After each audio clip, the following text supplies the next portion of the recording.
लूका रचित सुसमाचार अध्याय 20।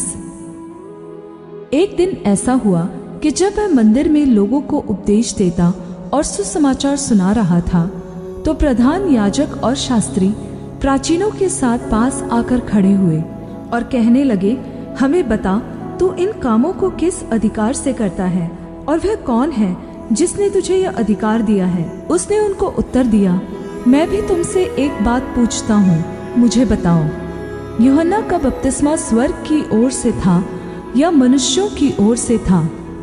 तब वे आपस में कहने लगे, यदि हम कहें स्वर्ग की ओर से तो वह कहेगा, फिर तुमने उस पर विश्वास क्यों नहीं किया?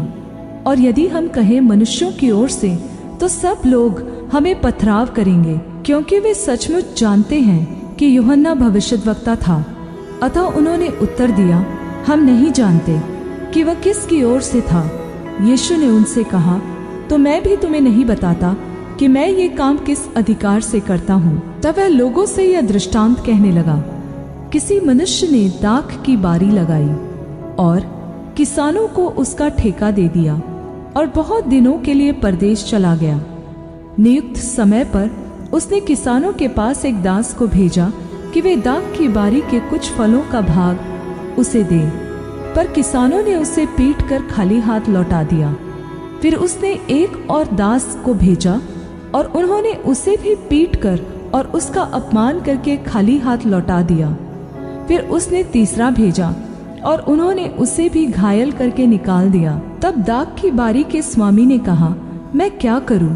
मैं अपने प्रिय पुत्र को भेजूंगा, क्या जाने वे उसका आदर करें। जब किसानों ने उसे देखा तो आपस में विचार करने लगे, यह तो वारिस है, आओ हम उसे मार डालें कि विरासत हमारी हो जाए।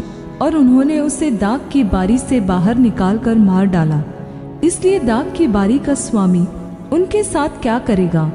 वह आकर उन किसानों को नाश करेगा और दाख की बारी दूसरों को सौंपेगा। यह सुनकर उन्होंने कहा, परमेश्वर ऐसा ना करे। उसने उनकी ओर देखकर कहा, फिर यह क्या लिखा है, जिस पत्थर को राजमिस्त्रियों ने निकम्मा ठहराया था वही कोने का सिरा हो गया।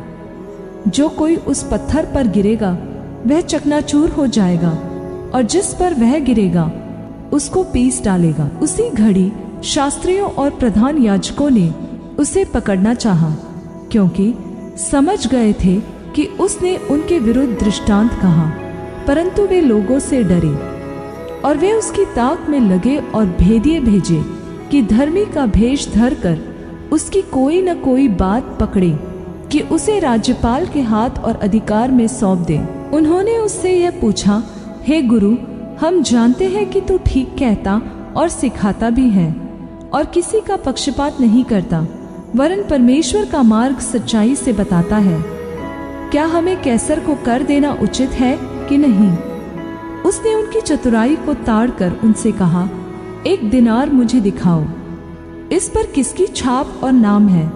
उन्होंने कहा, कैसर का।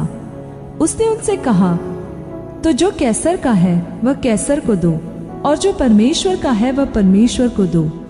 वे लोगों के सामने उस बात को पकड़ न सके, वरन उसके उत्तर से अचंभित होकर चुप रह गए। फिर सदूकी जो कहते हैं कि मरे हुओं का जी उठना है ही नहीं, उनमें से कुछ ने उसके पास आकर पूछा, हे गुरु, मूसा ने हमारे लिए यह लिखा है, यदि किसी का भाई अपनी पत्नी के रहते हुए बिना संतान मर जाए तो उसका भाई उसकी पत्नी से विवाह कर ले और अपने भाई के लिए वंश उत्पन्न करे।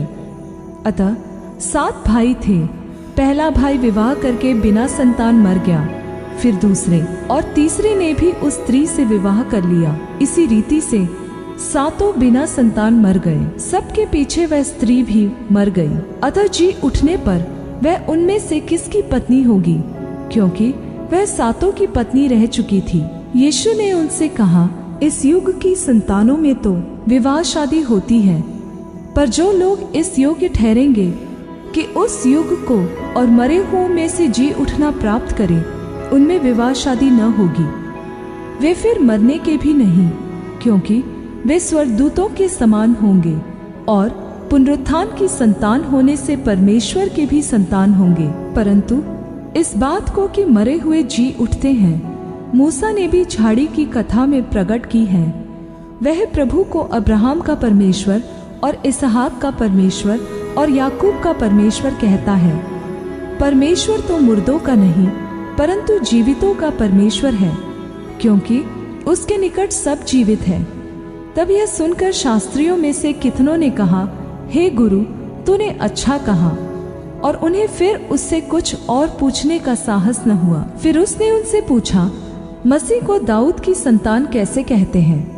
दाऊद आप भजन संगीता की पुस्तक में कहता है, प्रभु ने मेरे प्रभु से कहा, मेरे दाहिने बैठ, जब तक कि मैं तेरे बैरियों को तेरे पांव तले की चौकी न कर दूं। दाऊद तो उसे प्रभु कहता है, तो फिर वह उसकी संतान कैसे ठहरा?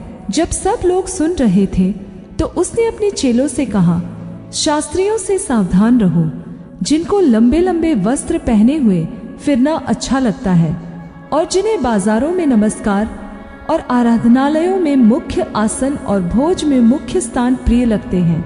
वे विधवाओं के घर खा जाते हैं और दिखाने के लिए बड़ी देर तक प्रार्थना करते रहते हैं। ये बहुत ही दंड पाएंगे।